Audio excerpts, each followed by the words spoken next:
Fala, meus amores, como é que vocês estão? Mais um episódio aqui dos Irmãos Dias Podcast, mais conhecimento para vocês. Hoje nós vamos falar de exterior, investimentos no exterior, como é que fica a relação agora, o dólar sobe, tendência a subir, cair, ações, que vocês gostam muito. A gente trouxe um convidado que, para mim, é o melhor para falar de exterior, e eu acompanho ele faz tempo. Mas antes, o Andrezinho, como é que você tá? Fala, galera, bem-vindos a mais um episódio aqui do Irmãos Dias Podcast, episódio super especial. A gente que sempre incentiva vocês a investir nos Estados Unidos, né, a diversificar o patrimônio de vocês. Hoje é o dia que você tem que prestar atenção. Se você já investe ou se você ainda não investe, presta atenção porque pode mudar a sua vida. Então nós trouxemos aqui um convidado que é um dos youtubers mais antigos que fala aí no mercado. Ele que é especialista no mercado financeiro lá dos Estados Unidos, também entende muito do mercado brasileiro. A gente vai falar um pouquinho de mercado Brasil também, então fica até o final, tá certo? Que nós vamos falar muito de mercado dos Estados Unidos, mas também vamos abordar algumas questões aqui do mercado brasileiro. E nós trouxemos hoje o Fábio Holder, que é do canal Holder, e que hoje tá entre os principais youtubers do país aqui no Brasil, falando sobre o mercado financeiro. Bem-vindo mais uma vez, o Fábio que já esteve aqui com a gente. Valeu, Carol, valeu, André, muito obrigado pelo convite, é um enorme prazer estar aqui com vocês, sempre bom bater um papo, e é isso aí. Tamo junto, vamos falar um pouquinho sobre investimentos no exterior, né? Eu acho que é um assunto que o pessoal já tá um pouco por dentro. Acho que se a gente voltar um pouquinho assim, 5 anos atrás, 7 anos atrás era muito menos comum, né? Hoje eu acho que o brasileiro já percebeu o tanto que é fácil, o tanto que é simples, o tanto que é importante a gente ter parte do nosso patrimônio investido lá fora. Então, legal. Aliás, vamos fazer uma... Vamos perguntar pra turma de onde eles estão falando. Eu sei que tem gente de fora do país também. também. Outro dia eu vi que a gente lê todos os comentários. Tinha gente do Japão, Austrália, mais gente do Nordeste em peso aqui, Sul, Sudeste. Tá espalhado pelo Brasil, viu, Comenta Carol? aqui embaixo com a gente, que a gente gosta de saber, tá bom, pessoal? Comenta aqui duas coisas. Da onde você está falando e você já investe no exterior? A gente quer saber, comenta aqui, tá legal? Agora, uma pergunta que, assim, acho que você, Fábio, deve receber muito. Dólar nesse momento, pra você, é compra ou venda? Essa é a pergunta de milhões, né? É. Mas assim, eu gosto de pensar da seguinte forma, tá, Carol? O dólar, não só o dólar, tá? Mas quando a gente pega qualquer relação de compra de qualquer moeda, então vamos pegar dólar real, dólar euro, euro real, por exemplo, ou qualquer outra moeda, o que a gente vê no longo prazo? No longo prazo, a gente vê basicamente a moeda se valorizando frente à outra, a que tem menos inflação. Então, quando a gente puxa lá desde o Plano Real, 1994, até hoje, e a gente joga a inflação do dólar, a gente joga a inflação do real, a gente vê que a gente chega mais ou menos perto do câmbio que a gente está hoje. Então, no longo prazo, a gente vai ter sempre esse delta. Então, enquanto o real tiver mais inflação do que o dólar vai tender a se apreciar frente ao real, quando a gente fala de longo prazo. Quando a gente fala de curto prazo, é muito difícil. A gente fala daqui 1 ano, daqui 6 meses, daqui 2 anos. É difícil a gente saber para onde que o dólar vai. Eu acho que tem um ponto que é importante também, que tem vários estudos que mostram que é praticamente impossível a gente acertar esse timing de compra do dólar ou de venda do dólar, esperar o momento certo, né? Tem até um estudo que é bem interessante que mostra o seguinte: quanto mais tempo você demora para investir, eu tenho 2 opções, né? Eu tenho, vamos supor que eu tenha 10 mil dólares para investir, 50 mil reais, por exemplo, né? Hoje na cotação do dólar. É melhor eu ir comprando aos poucos esse dólar, vou comprar um pouquinho todos os meses, por 12 meses, ou eu compro tudo de uma vez? Estatisticamente é melhor você comprar tudo de uma vez, porque comprar parcelado é apenas uma forma de você prolongar a sua tomada de risco. É óbvio que emocionalmente é muito mais confortável você ir comprando aos poucos, você ir investindo aos poucos, mas o investidor tem que fazer essa balança. Para mim, eu me sinto mais confortável em investir um pouco todos os meses e ir comprando dólar todos os meses, ou pegar o dinheiro que eu já tenho e mandar tudo de uma vez. Também é importante o investidor considerar quanto de dólar que ele já tem, porque às vezes, se ele já tem bastante investimento dolarizado, ele pode ir investindo lá fora de uma forma mais devagar, continuar mais devagar. Agora, às vezes a pessoa não tem nada de investimento lá fora, tá totalmente exposto ao risco Brasil, 100% do patrimônio aqui, talvez ele deva ir de uma forma um pouquinho mais rápida. Então eu gosto de abordar dessa forma. Eu não me importo muito quando o dólar, quanto que tá o dólar, né? O que eu faço desde 2000, eu comecei a investir na bolsa aqui no Brasil em 2008 e nos Estados Unidos em 2015. O que eu faço desde 2015 para cá, basicamente eu tenho um aporte para fazer, eu vou lá, abro a minha corretora de câmbio, mando o câmbio, seja qual preço for, e vou fazendo isso todos os meses. Constância, né? Você fala muito até no seu canal de ter Exatamente. constância, de manter ali todo mês, né? E exatamente. Porque Não adianta. a grande questão que eu acho, assim, desculpa te cortar, é que no curto prazo o dólar ele oscila muito em função das variáveis macroeconômicas. Então, por que é tão difícil você saber se o dólar vai subir ou vai cair? Porque o dólar ele é função da expectativa dos juros norte-americanos, da expectativa de juros no futuro aqui no Brasil, de crescimento de PIB de Brasil versus Estados Unidos versus mundo. E essas variáveis, elas são muito voláteis, é muito difícil a gente prever o que vai acontecer. Então, o resultado acaba sendo quase aleatório no curto prazo. Mas no longo prazo a gente vê essa diferença de vencedor. inflação. Agora, quem tá começando, ou quem quer começar, tá assistindo a gente aqui, quer começar, Fábio, qual o primeiro passo que ela tem que fazer para investir nos Estados Unidos? Claro, abrir a conta em uma corretora, você pode até citar algumas da sua preferência. E como começar? Quais ações ou ETFs? O que você sugere para dar o primeiro passo? Legal. Eu gosto de classificar dois tipos de investidores, assim, que eu acho que tem que ter níveis de cuidados diferentes. Eu até falo isso muito, assim, com os meus alunos. Por quê? Tem aquele investidor que juntou dinheiro a vida inteira. Então, tem um dinheirão parado na renda fixa aqui no Brasil, sempre investiu em renda fixa. Normalmente, às vezes, o pessoal mais velho, é mais tradicionalista nesse sentido. E tem a pessoa que é mais nova, que tá começando agora. A pessoa que é mais nova e tá começando agora, ela não precisa ter tanto receio, assim, do que ela vai fazer. Porque qualquer erro que ela cometa ali, passa 2, 3 meses, ela arruma, aprendeu ali, segue o jogo. O que eu fico mais receio, normalmente, é a pessoa que tem mais dinheiro e decide ir pra bolsa ou ir pro investimento exterior, e aí tem que ir com um pouco mais de cuidado na minha avaliação, porque é um patrimônio que a pessoa juntou a vida inteira. Se ela comete algum erro muito grande, ela vai sentir mais e vai demorar mais para recuperar esse erro, né? Então, de qualquer forma, mesmo que você tenha um patrimônio maior, a primeira dica que eu dou é ir aos poucos, ir investindo aos poucos. Então, abra conta em uma corretora norte-americana, faça sua remessa de câmbio para lá. A gente tem algumas corretoras que já têm a plataforma de câmbio integrada, a gente tem algumas corretoras que não, então você utiliza uma corretora de câmbio para mandar o dinheiro e você tem o seu dinheiro chegando lá na sua conta. E aí vai de cada um, né? Igual aqui no Brasil a gente tem dezenas de corretoras, lá nos Estados Unidos a gente tem dezenas de corretoras também. O seu dinheiro chegando lá, você vai investir em alguns ativos, né? O que eu normalmente sugiro a pessoa fazer? Ela começar a carteira pelos ETFs e depois ir para o stock picking. Eu acho que é um sentido natural. Né? O que é o ETF? O ETF é um fundo que você compra em bolsa, que tem uma cota, que vai replicar um determinado índice. Então, em vez de você escolher as ações diretamente, no primeiro momento, você compra um ETF de S&P 500, por exemplo. Ou existem até estratégias mais elaboradas de ETFs, que a gente pode até falar mais para frente.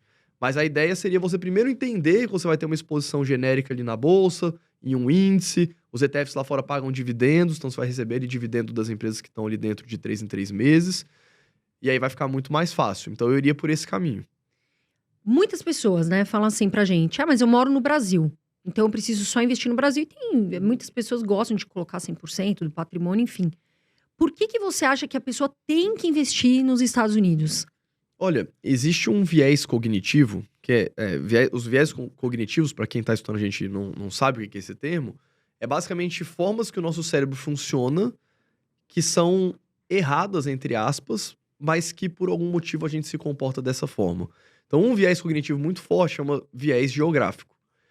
Então, para pensar o seguinte, se o Brasil ele representa só 1%, hoje, se a gente for dolarizar, menos de 1% de todo o mercado de capitais do mundo. É um país em desenvolvimento, é um país que tem vários problemas, e muitas vezes as pessoas que investem 100% aqui, elas fazem isso só porque elas nasceram aqui. Sim. Se você tivesse nascido na Itália, por exemplo, você teria 100% do seu patrimônio no Brasil? Ou se você tivesse nascido nos Estados Unidos, teria 100% do seu patrimônio no Brasil? Muito provavelmente não. Então, você investir 100% em um país como o Brasil é um viés cognitivo desnecessário. Você está tomando um risco muito maior do que você precisaria, porque hoje é praticamente sem custo investir lá fora, é muito barato. Você com pouco recurso, você consegue investir lá fora, então não existe uma fricção, né, que seria uma perda grande para você mandar o dinheiro para fora. Não, qualquer um pode investir com qualquer valor. E o mercado norte-americano, aí você pode perguntar assim, por que o mercado norte-americano, né? Então, eu acho que por alguns motivos, porque o mercado norte-americano ele representa hoje 55% de todo o mercado global e as maiores empresas do mundo estão lá. E aí, o que isso quer dizer? Quer dizer que, por exemplo, a Apple, ela é listada lá nos Estados Unidos, só que ela gera receita no mundo inteiro vendendo iPhone. A Coca-Cola está nos Estados Unidos, só que a receita dela vem do mundo inteiro. Então, quando você investe nos Estados Unidos, você indiretamente está se expondo à economia global, porque as maiores empresas do mundo estão lá e elas vendem para o mundo inteiro. Sim. Falando de forma genérica, né? Então, acho que é por isso que é tão importante investir lá fora. Agora, começando pelos ETFs, Fábio, quais ETFs, assim, que você considera interessantes, que você poderia citar aqui para os nossos telespectadores aqui? A abordagem de investir em ETFs, ela parte do princípio de que você vai ter exatamente a performance do mercado. Então, quando a gente pega os índices norte-americanos genéricos, falando de história, né? Se a gente voltar 200 anos atrás, que é o que a gente tem de histórico, a gente tem alguns índices, né? O S&P 500 já tem bastante tempo, mas para voltar 200 anos a gente teria que pegar os índices ali da época. Mas os índices, de uma forma geral, a maioria dos índices, eles tentam investir em todas as ações que estão disponíveis no mercado, quando a gente fala de índices generalistas. Então, só para a gente ter uma ideia, né? Desde 1800 até hoje, $1 investido em um índice genérico como o S&P 500 teria gerado hoje um pouco mais de $1,5 milhão. Isso um único dólar investido lá atrás. Uhum. Isso é bem retratado no livro Investindo em Ações no Longo Prazo, do Jeremy Siegel. Tem até um livro um gráfico bem famoso, que ele mostra, né, a performance das ações, os títulos públicos, do ouro, e a gente vê essa relação.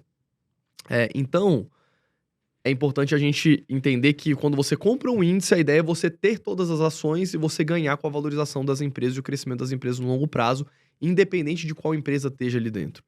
Então, hoje, você pode começar por um ETF genérico, como, por exemplo, o VOO, né, VOO, que é um ETF da Vanguard, que replica o S&P 500, é um dos maiores, ou algum ETF até mais genérico, como, por exemplo, o VTI. O VTI ele vai pegar todas as 3.000 empresas norte-americanas e vai ter ali dentro dele.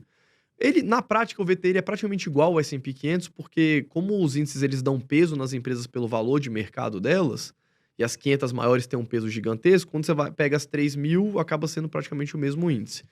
Mas eu começaria por um índice genérico desse tipo, e a gente ainda tem um próximo passo, né? Qual que seria o próximo passo? Existem alguns estudos mais recentes, que foram até feitos pelo Eugene Fama, que é um economista prêmio Nobel lá dos Estados Unidos e tudo mais, que ele estudou alguns fatores que fizeram as empresas trazerem mais retorno com menos risco, ou com uma relação de risco e retorno melhor no longo prazo. Ele publicou o primeiro paper em 2002 e o segundo paper em 2013. Então é bastante recente, né? Não é uma coisa tão antiga assim. E aí, o que ele percebeu? Ele percebeu que as small caps, que são empresas pequenas, de valor, que ele classifica como as empresas que têm múltiplos menores, na média, trouxeram um retorno melhor, com uma melhor relação de risco-retorno do que o índice genérico. Então, o que a gente tenta fazer numa carteira mais avançada de ETFs, entre aspas?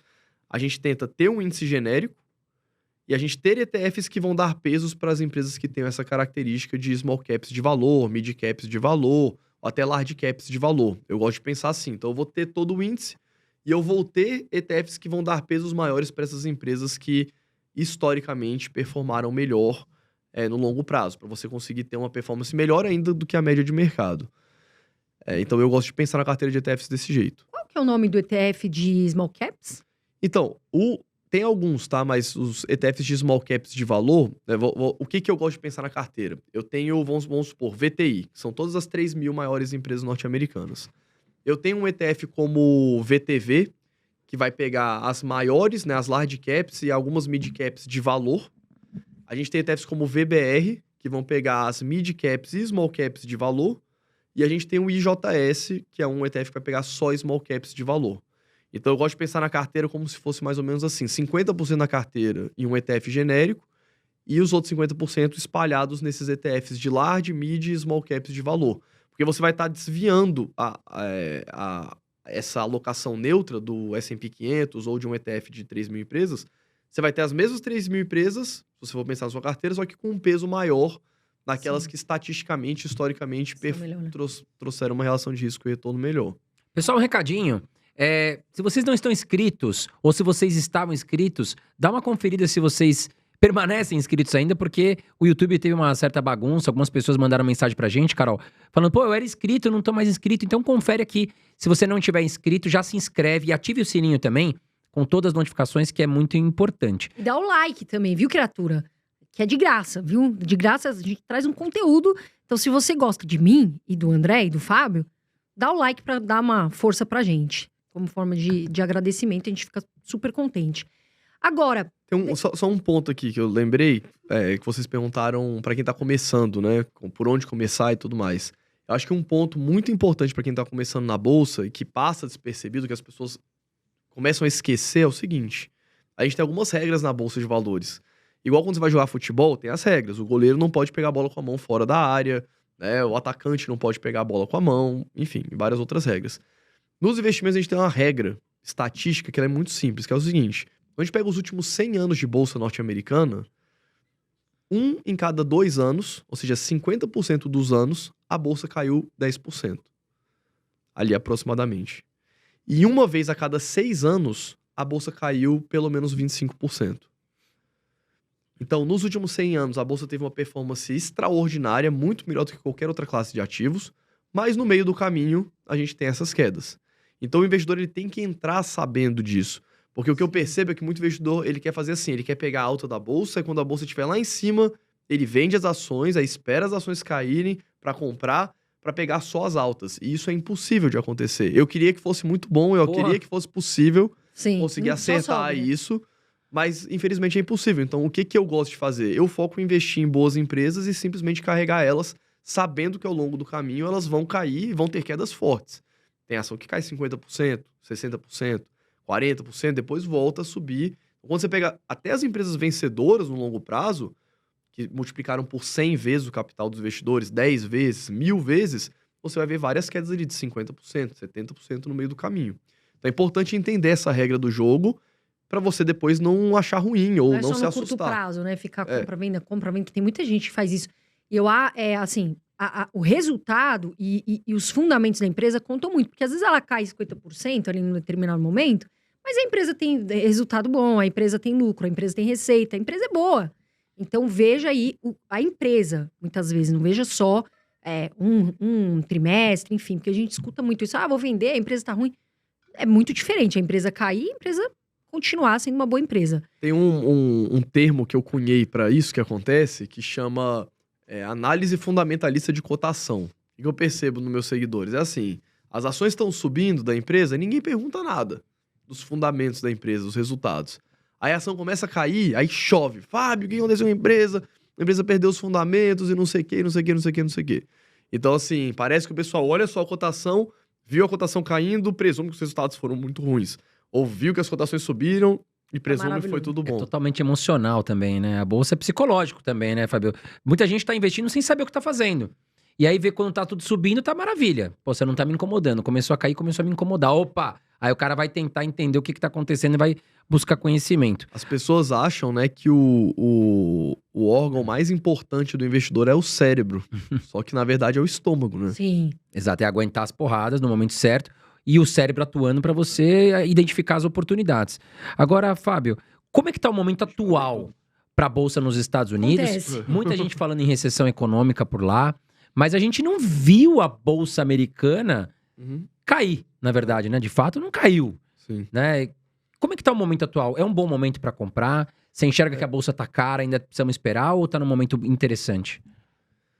André, para ser bem sincero, eu não me preocupo muito com isso. Porque o que eu faço é simplesmente comprar boas empresas todos os meses e abstrair qualquer outro tipo de informação. Por que eu faço isso? Porque os meus parâmetros de continuar investindo ou não investindo nos ativos que tem na minha carteira, basicamente são os fundamentos da empresa, que são os resultados da empresa.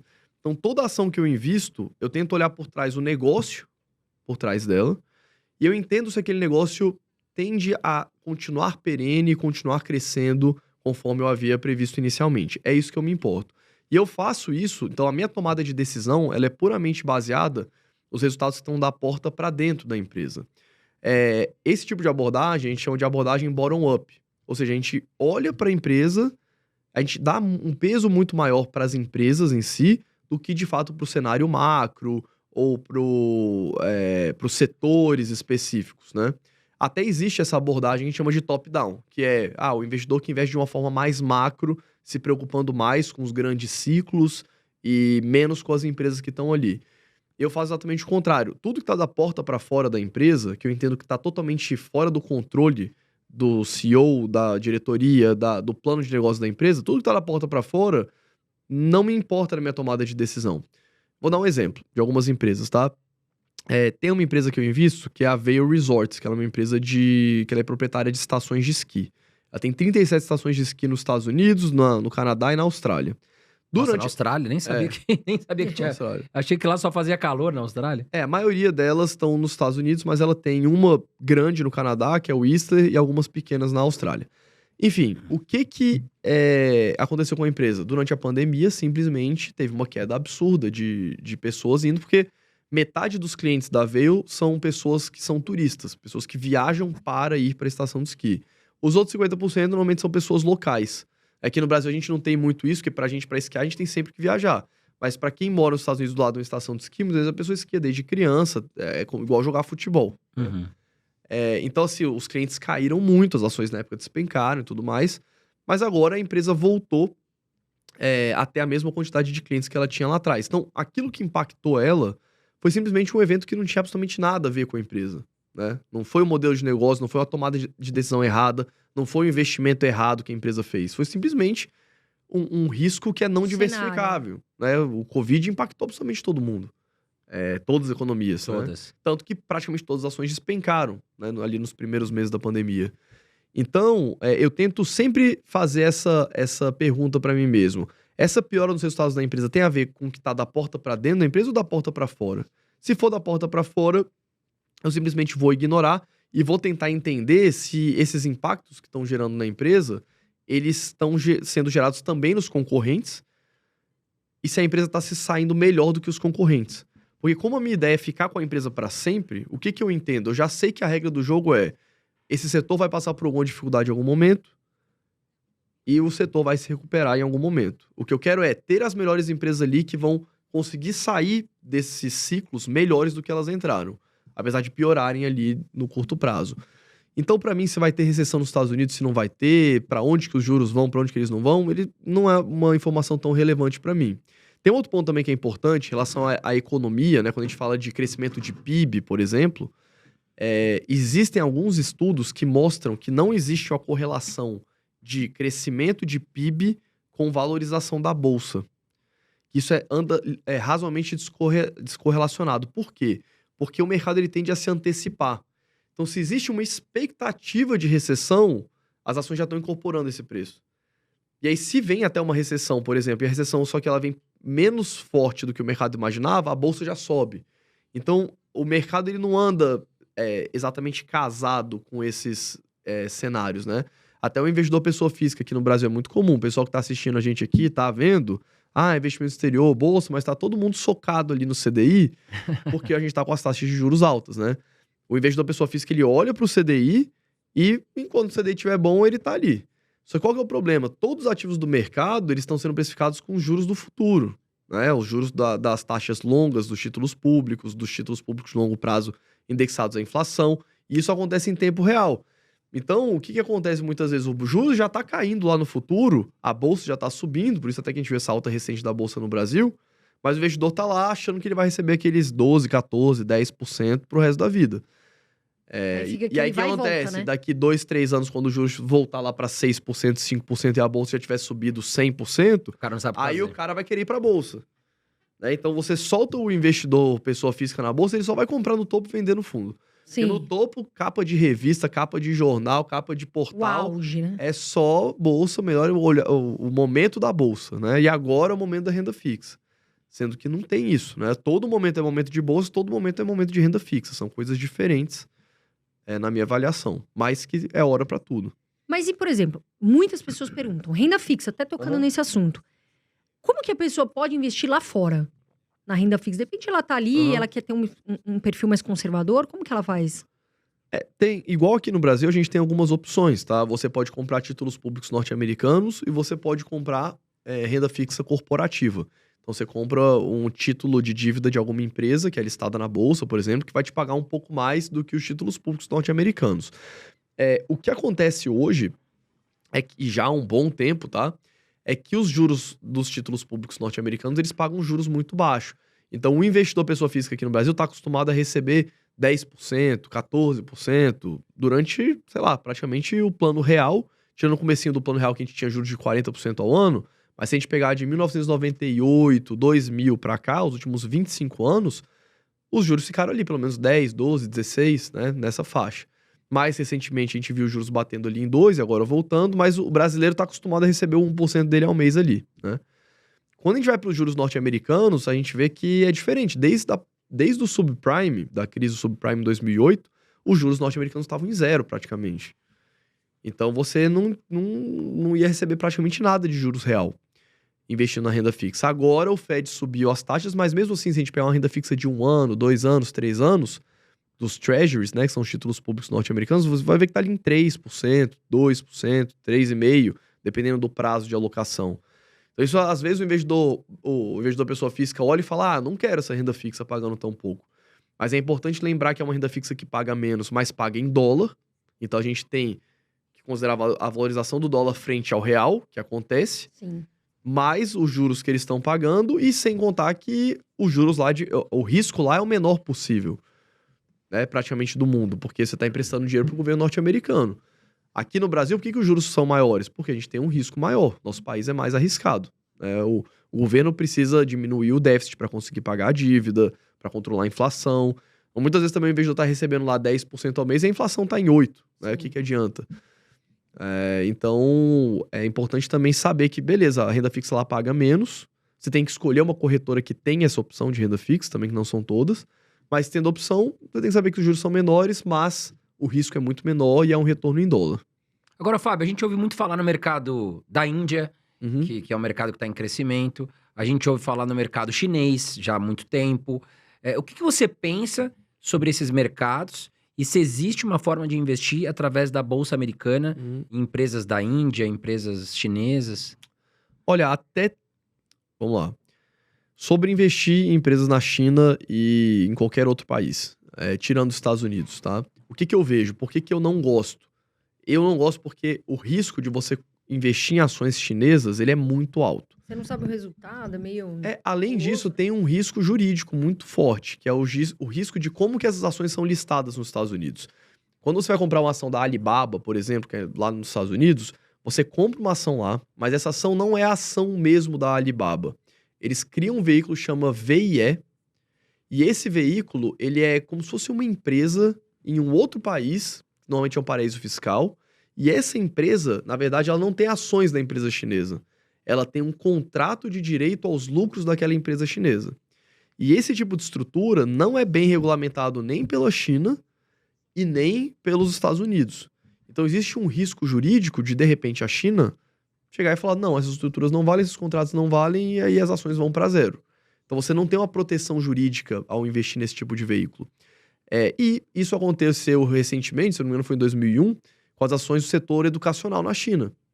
A China deu uma canetada falando que as empresas não poderiam ter o lucro que elas tinham, que tinham que fazer um nível de investimento, etc. As ações caíram 90%. Um outro ponto também, e aí voltando no gancho que eu falei anteriormente, quando você investe no mercado norte-americano, você já está exposto à China. Por exemplo, quando eu compro ações da Tesla, a Tesla tem fábrica na China e ela vende para o mercado chinês. Então eu acho mais interessante você investir em empresas americanas que acessam o mercado chinês, a Coca-Cola vende Coca-Cola na China, do que você de fato ter uma empresa chinesa através desse contrato jurídico que ele é muito, muito pouco bem definido. Eu tenho pessoalmente algumas empresas na Europa, que aí seria mais ou menos a mesma coisa dos Estados Unidos. Mas de novo, Fábio, vale a pena investir na Europa? Eu acho que vale a pena você investir em boas empresas. Então existem boas empresas que por acaso são listadas na Europa. Sim. A gente pode falar do grupo LVMH, por exemplo, até ações da BMW eu tenho também. Ações do grupo da Gucci, que é o grupo Kering. Enfim, tem algumas outras, mas... Ferrari acho que tá na bolsa, não tá? A Ferrari tá na Itália e nos Estados Unidos. Ela é listada diretamente nas duas. Então você pode comprar onde você quiser. Mas sim. Então, e se você for pegar a LVMH, ela vende pro mundo inteiro também. Então, não importa muito aonde a empresa tá listada. Por exemplo, se você comprar ações da XP lá na Bolsa Norte-Americana ou ações do Nubank, você tá comprando no Brasil. Não é porque seu dinheiro tá lá que você tá investindo nos Estados Unidos. Sim. Porque a empresa só tem receita no Brasil, então é uma empresa... Faz total sentido. Até Mercado Livre, por exemplo. Também é listado lá, mas... A receita... A receita mundial, global. vem basicamente da América do Sul, mas 70%, 80% da receita do Mercado Livre vem do Brasil. Então você tá só comprando ação lá, mas o seu risco continua no Brasil. Então é importante o investidor também entender que o risco da empresa, além do risco jurídico do país, tudo bem, vai sempre existir, ele está associado de onde vem a receita da empresa. Então você compra as ações da VEG aqui no Brasil, ela tem metade da receita vindo do exterior. Você pega ações da Vale, a Vale tem metade da receita em dólar, né? Exporta muito para a China. Então uma forma de você se expor à China, muitas vezes, é você tendo ações da Vale. Então o investidor, é importante ele saber que ele não precisa estar naquele país investindo ali para estar exposto à economia daquele lugar. Agora, tocando nesse assunto, né? Brasil, porque assim, às vezes a pessoa não entende muito a diferença de BDR e investir direto no exterior. E tem muitas pessoas que perguntam isso. Você tem algum BDR? E eu queria que você falasse, Fábio, as principais características que diferenciam o BDR e investir. Assim, eu detesto BDR desde quando eu comecei a investir lá fora, porque eu acredito que não exista nenhuma vantagem material do investidor ter BDR ao invés de investir direto lá fora. O que é um BDR, né? BDR é a abreviação para Brazilian Depositary Receipt, que basicamente é você ter um direito... como é que funciona o BDR? Um banco que tem sede nos Estados Unidos e sede no Brasil, ele pega a sede dele lá nos Estados Unidos, compra ações da Bolsa norte-americana, compra, por exemplo, ações da Coca-Cola, coloca as ações na sua custódia e pega aqui no Brasil e emite esses certificados que têm uma equivalência com essas ações que estão guardadas lá. Então o investidor vai na Bolsa Brasileira, na corretora brasileira, vê lá o BDR que ele quer comprar e ele compra aquele BDR. Um primeiro motivo que eu não gosto é que o seu dinheiro ainda está no Brasil. Sim. Então, por exemplo, na Argentina, a gente vê que eles têm os BDRs deles lá, que chama SEDARI, que é exatamente a mesma lógica. Só que o argentino ele tem um limite de compra hoje de $200 por mês. Eles estão vivendo uma hiperinflação, então a forma deles se protegerem é comprar dólar. O governo foi lá e limitou a compra de dólar por pessoas, porque senão não tem quantidade suficiente de dólar para todo mundo. Quem tinha os SEDARs, você vê que até eles se valorizaram bastante, porque como eles são lastreados num ativo que é dolarizado, quando converte para o peso argentino, se valorizou absurdamente. Então você teve o seu patrimônio protegido. Só que o que adianta? Porque se o argentino vender o SEDAR dele, ele não vai conseguir converter em dólar. Ele vai ter que usar. Então protegeu parcialmente. Né? Então se no Brasil em algum momento você tiver um limite de compra de dólar desse tipo, por qualquer motivo, você vai ter o seu dinheiro todo aqui em reais. Até nos BDRs estão em reais, lastreados em dólar, mas você não vai conseguir fazer essa conversão de fato. Então acho que o primeiro ponto é que é importante ter parte do patrimônio fora do Brasil por questões jurídicas. Então para tirar, meu patrimônio está em outra jurisdição, tá lá fora. Então isso é uma vantagem muito grande para mim. Um segundo ponto é que os BDRs, eles... agora a gente até tem mais opções de BDRs, até uns 2, 3 anos atrás era muito mais limitado. Hoje a gente tem uma opção maior, mas os BDRs, eles são mais caros de você investir do que você mandar o dinheiro lá para fora. É contra-intuitivo isso, mas por que acontece isso? Os BDRs não têm liquidez, igual as ações da Vale, da Petrobras, da Ambev, por exemplo. E a gente tem lá 3 mil BDRs na nossa bolsa. Como é que você compra e vende um BDR? A gente tem normalmente o Market Maker, que é uma instituição financeira que fica lhe dando o preço de compra e preço de venda. Só que o que ele faz? Ele sempre pega como referência o preço da ação lá fora e aí ele te oferece, se você quiser comprar, um pouquinho mais caro ou um pouquinho mais barato. E aí ele ganha nessa arbitragem te dando liquidez. Sim. Então muitas vezes a pessoa pensa assim, nossa, eu vou pagar 0,38% de IOF para mandar meu dinheiro para fora. Tá, só que no BDR você tá tomando um spread de 3, 4% que você não tá nem vendo. Na hora de comprar e na hora de vender. Da corretora também, né? É uma taxa que ela não vai fazer isso de graça, né? Ela Sim, passa ali é a liquidez que não existe no ativo que alguém tá dando para ele. E tá tudo certo, não tem nada de errado nisso. Mas o investidor não tá vendo isso. Ele só vê um preço lá, vou comprar, mas ele não tá vendo que ele tá pagando 3%, 4% mais caro do que lá fora. Então esse é um outro ponto. E tem um outro ponto que pouca gente fala, que é até um ponto meio desconhecido sobre os BDRs, que é o seguinte. O BDR, ele tá no balanço da instituição financeira que emitiu ele. Diferente das ações, quando você compra uma ação na Bolsa aqui do Brasil, as ações estão custodiadas no seu nome, no seu CPF lá na B3. Se a corretora quebrar, não tem nenhum impacto nos seus ativos. O BDR, ele é ativo do banco que emitiu. Se essa instituição financeira que emitiu o BDR quebrar, legalmente falando, a gente não tem uma definição de que esses BDRs são dos investidores. Então, os BDRs, por exemplo, podem entrar nos ativos da massa falida daquela instituição financeira para pagar os credores, para pagar Não as sabia dívidas. disso. Exatamente. Complexo isso. É um risco alto? Não, não é um risco alto. Porque você vai ver as instituições financeiras que emitem os BDRs, é o Banco da B3, é o Itaú, é o Bradesco. É pouco provável que tenha algum risco nesse sentido. Mesmo porque o mercado nem precifica esse risco, aparentemente, nos BDRs. Mas, em um cenário extremo, é um risco que você está correndo de uma forma desnecessária novamente. Então, assim, eu não vejo nenhum motivo pelo qual o investidor tenha ou possa preferir o BDR, a não ser pela comodidade, talvez já tenha uma conta no Brasil e aí vai ali e compra o BDR e tal. Mas eu acho que os prós de investir lá fora superam essa suposta praticidade. E essa questão de declaração de imposto? Porque muita gente não sabe, né? E é algo Sim. que tem que fazer. O que o investidor que tem lá fora, ele tem que declarar? Como que ele declara? Então, a declaração, o que acontece? A única coisa que o investidor tem que fazer, quando ele abre a conta em alguma corretora, ele vai preencher um formulário que chama W8BEM, que é um formulário para você informar para a corretora que você é um investidor estrangeiro. E aí, toda a declaração de imposto que você tem que fazer é feita no Brasil, ou no seu país de residência. Então, você não precisa declarar nada, não existe uma declaração de imposto de renda nos Estados Unidos porque você investe lá. Você vai declarar tudo aqui no Brasil. E aí, você vai declarar basicamente do mesmo jeito que as ações e que os fundos imobiliários que você já tem aqui. É um pouquinho mais chato, vamos botar assim, porque você tem que converter o dólar para real, porque nossa declaração aqui ela é toda em reais. Mas basicamente é isso, né? E aí, me corrige, até 35 mil na venda, né? Isso.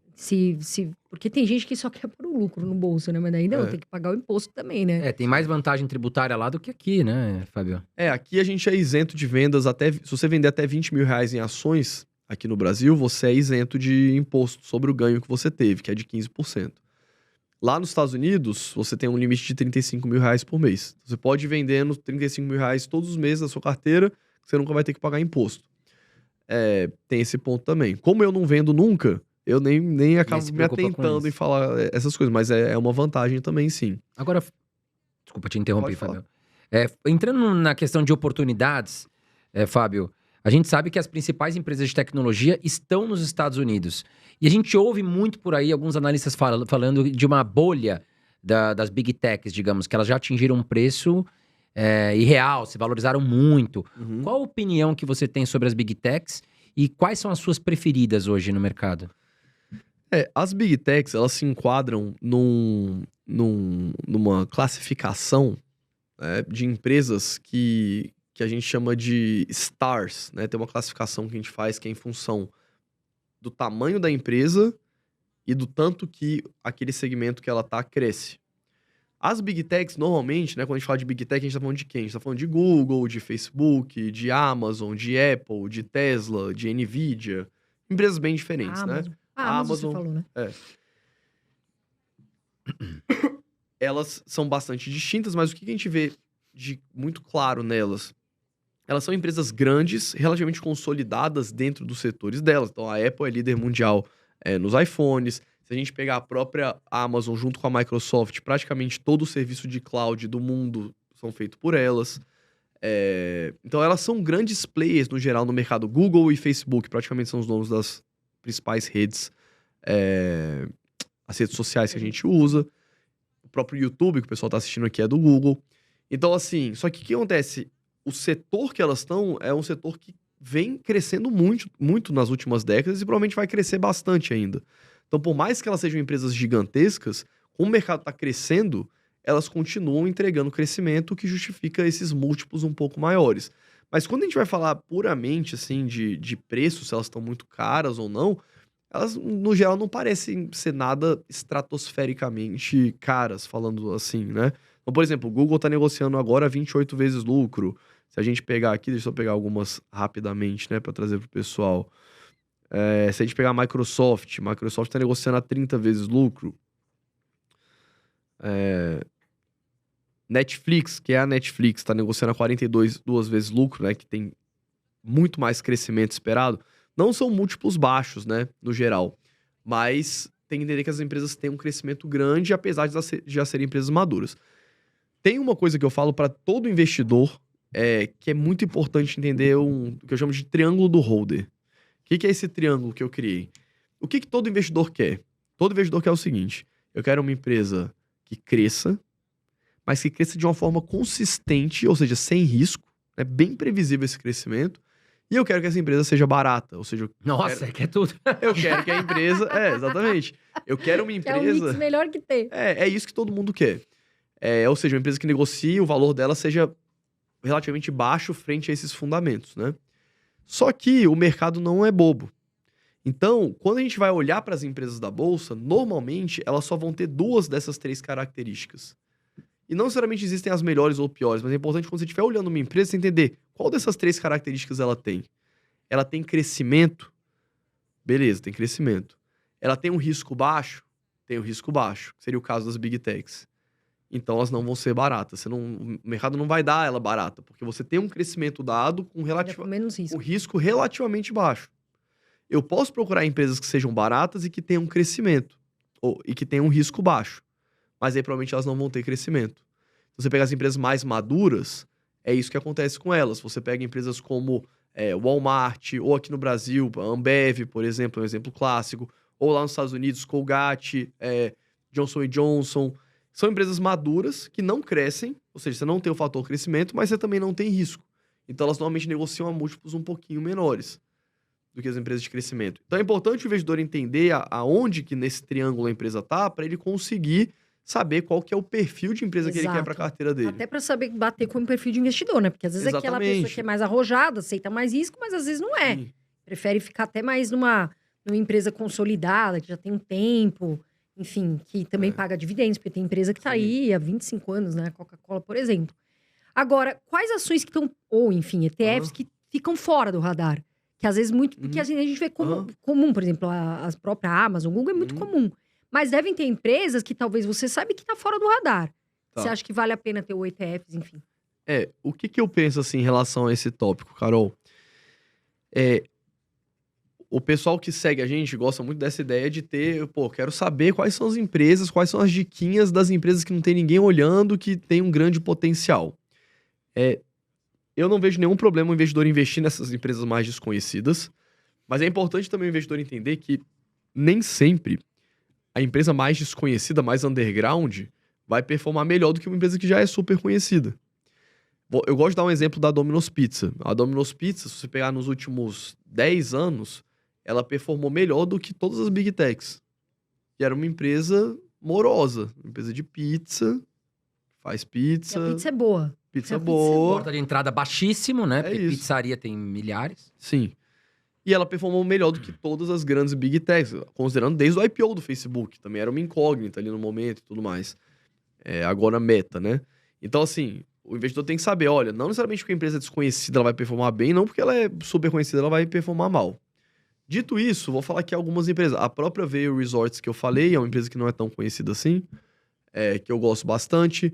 Tem uma empresa que eu gosto bastante que é a Fox Holdings, que é o código de negociação é FOXF, lá nos Estados Unidos, que é uma empresa que eles fazem só suspensão. Só que eles são ultra especializados em suspensões. Então eles fazem desde suspensão para carro, para Jeep, para quem pedala, quem é do mountain bike, conhece as suspensões da Fox, que normalmente são as suspensões mais top de linha. Então ela é uma empresa que entra naquela classificação de empresas de luxo. Porque normalmente ou é o atleta profissional que vai usar os equipamentos dele, que é muito caro, né? Deve ser caro. Que é bastante caro, ou é o amador que já tem um nível mais elevado e que é meio que apaixonado pelo esporte e quer ter aquela suspensão que é a melhor suspensão que tem, né? Então eles só fazem isso. É uma empresa que tem um case bem interessante, a empresa tem uns fundamentos muito bons, eu gosto bastante. Uma outra empresa também que tem, e elas têm vídeo lá no meu canal, tá? Para o pessoal que quiser assistir, tem vídeo de análise completa delas.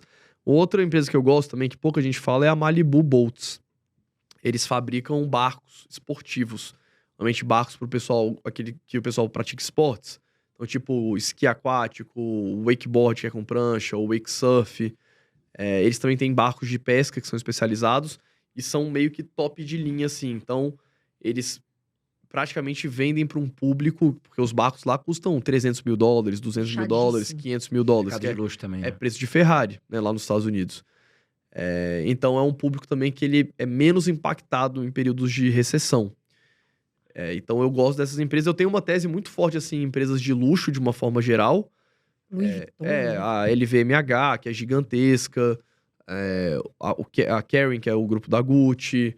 Até se a gente for pegar ali, por exemplo, a Hermès, que ainda é mais especializada ainda. Só que essas empresas são de luxo de moda, normalmente, né? A maior parte da receita delas. E a Fox e a Malibu, elas complementam em um outro segmento que é o mesmo público-alvo, só que um outro tipo de produto. Então, é como se eu chamo de cluster esse tipo de estratégia. Qual que é a tese? A tese, o pessoal me pergunta muito sobre isso. Fábio, explica mais sobre essa estratégia de cluster, que às vezes eu falo. Como é que é esse tipo de estratégia? Que é uma forma que eu gosto de pensar em umas partes da minha carteira. Eu quero investir em empresas que vendam para pessoas que tenham renda muito alta. Então é isso. Tá, o que eu vou montar de estratégia de empresas que vendem para esses clientes? Então eu monto empresas que tentam atingir o mesmo público, que são públicos normalmente de altíssima renda, que não vão deixar de consumir esse tipo de produto em momentos de recessão ou em momentos de crise. Não vai mudar nada, Só tem né? grana, né? Que até nesse momento aí Igual a eles... Vivara aqui no Brasil, né? Que é uma eles empresa continuam também. tendo dinheiro. Que é o mercado Tem de luxo. O ganhando, mercado às de vezes. luxo não passa crise, né? Assim, menos, né? Vai atingir menos. Porque assim, no final do dia, só pra fechar, o que eu penso muito quando eu vou investir em uma empresa, como a minha ideia é não vender nunca ela, 100% foco de acúmulo de patrimônio, eu sempre tento pensar, existe uma probabilidade alta dessa empresa pelo menos existir daqui 30 anos, 40 anos? Porque é difícil, toda empresa pode quebrar, mas eu sempre tento mentalizar isso. Esse negócio tem 30 anos de vida, ou pelo menos eu consigo visualizar. E uma ideia disso é você usar o efeito Lindy, que é o seguinte: quanto mais tempo um produto existe, maior a probabilidade dele continuar existindo por esse mesmo tempo no futuro. Então, cerveja. Cerveja as pessoas consomem há 2.000 anos. Né? Sim. Então, a probabilidade dela existir pelos próximos 2.000 anos é exatamente a mesma probabilidade de uma empresa que surgiu há 1 ano atrás com um produto novo sobreviver pelo próximo 1 ano. Isso é o que a gente chama de efeito Lindy. Então, quanto mais tempo a gente tem de histórico de consumo daquilo, maior a probabilidade das pessoas continuarem consumindo aquilo. Então, eu tento também focar em empresas que tenham essa certa previsibilidade. Óbvio que eu tenho ali de tudo na minha carteira, né? Eu tenho mais de 100 ativos diferentes, mas o foco maior é sempre na preservação de patrimônio. Agora, Fábio, você falou do Netflix, né? Uhum. Nós temos vários canais de streaming aí que estão avançando cada dia mais, como a Disney. Até que no Brasil você tem a Globoplay, enfim. Temos outros canais que talvez não me venha à cabeça agora. O que você acha da Netflix? É uma empresa interessante para investir nos Estados Unidos? Olha, eu comecei a investir em ações da Netflix, eu já estava de olho nela há um bom tempo. E até se eu puxar aqui, né? Porque tem muitas empresas assim, André, que eu boto no meu radar, eu acompanho elas, mas não acompanho tão de perto. Mas eu tô sempre de olho ali, tô sempre olhando os resultados, vendo o que tá acontecendo. A Netflix sempre me pareceu um negócio bem arriscado. As ações da Netflix saíram, né, só para o pessoal saber, em 2012 de $11 para 2021, né, ali no meio da pandemia, final de 2021, para quase $700. Nossa, absurdo. E aí, de repente, as ações desabaram para $190, assim, em questão de semanas. E agora voltaram para ali para os $393. Eu, por sorte, comecei a investir nela depois que ela caiu, que bateu ali $190. Eu acertei ali o cu da mosca, né? Vamos botar assim. Por acaso, tá? Porque a pessoa vai falar assim, mas então você fala que preço não importa e agora você investiu. Por quê? Quando aconteceu isso, eu já vinha acompanhando a Netflix e falei, deixa eu ver o que está acontecendo de fato. E na minha avaliação naquele momento, não estava acontecendo nada tão relevante assim. E aí eu botei ela, eu tenho uma parte da minha carteira que é só de empresas super arriscadas ou turnaround, então eu botei lá um percentualzinho bem pequeno para acompanhar esse processo de turnaround dela. Porque realmente o que aconteceu? Começaram a ter vários streamings diferentes, até da Disney, né, que a gente pode falar daqui a pouco. Mas qual que é o grande desafio da Netflix? É um negócio muito difícil. Porque você tem uma base de assinantes, uma base grande de assinantes, e o que a Netflix faz? Ela tenta crescer essa base, seja aumentando a receita, seja procurando novos clientes. Até agora, um plano que eles fizeram foi tirar as contas sanguessugas, né? Vocês têm Netflix ou vocês são sanguessugas? Não, eu tenho eu Netflix. tenho. Eu Mas não muita tinha, gente até um me dia pede desse eu também. usava. Aqueles aparelhinhos que... Não, sanguessuga é tipo, você usa Usa a senha dos a outros. senha dela, ou você usa a senha de alguém, entendeu? Eu usava a do meu pai, porque eu morava com meus pais. E aí eu sempre usei, e aí quando eu me mudei eu continuei usando. Aí um dia desses a Netflix foi lá e falou, olha, essa TV aqui não pode mais. Não, vem cá você. Aí eu fui lá e assinei minha conta. Até aí, ó, falando pro pessoal, coloquem nos comentários, vocês são sanguessugas ou vocês assinam a Netflix? Então, isso é uma forma que eles fizeram de aumentar a receita. Mas é um negócio complexo, porque para pra pensar. Eles têm a base de assinantes e eles ficam ou produzindo ou comprando produções e colocando os títulos lá. Sim. Só que quando você faz uma produção, você não sabe se aquilo ali vai bombar ou se não vai bombar. Né? E a grana investida é alta, E né? a grana investida vem antes. Não é igual no YouTube, que a gente sobe um vídeo e rapidinho você vê se as pessoas viram. Não. Eles investem milhões numa série, botam ali e a série às vezes flopa. Ou às vezes a série que eles não estavam nem esperando bomba. Então é um modelo difícil, porque é difícil você mensurar. Essa série me gerou quantos novos assinantes? Por mais que eles tenham muito do database, é difícil você conseguir mensurar isso. É como se fosse quase, cara, vou botando dinheiro ali, vou vendo o que vai acontecendo com a receita. Então é um modelo, um modelo difícil. Mas na minha avaliação, a Netflix vem fazendo alguns movimentos interessantes, assim, nesse sentido. Cortando os sanguessugas. Né? Cortando os sanguessugas, aumentando o preço. Agora os planos têm também mais baratos, com a qualidade menor, porque tem a banda também dos servidores deles. Eu ouvi falar que talvez eles iam colocar anúncios também, igual o YouTube, né? Tem projeto de colocar anúncio, né? Ainda tá no beta, eles estão testando isso. Eles estão expandindo para fora da Netflix, então eles compraram uma empresa que que só faz jogos de aplicativos de celular. Então, para você ter jogos de aplicativo, por exemplo, do Stranger Things, que é uma série deles, do Breaking Bad. Então, você pega o fã que assiste, o cara joga o jogo, às vezes ela consegue monetizar ali no jogo. Então, assim, mas a Netflix é uma empresa que dá lucro, é uma empresa lucrativa, é uma empresa que tem os fundamentos relativamente bons, mas é um negócio relativamente difícil, né? Eles têm que investir muito da geração de caixa nos filmes. E isso é constante, né? Porque às vezes a pessoa não quer assistir, não quer assistir a série de 10 anos atrás. Se bem que eu já tô nessa. Os serviços todos de streaming vem fazendo tanta série e filme ruim, que eu tô preferindo assistir os antigos, que eu já sei que são bons, que eu já assisti. Tem 10 temporadas, né? Eu vou lá e assisto de novo, porque eu sei pelo menos é garantia, porque as produções novas estão todas ruins.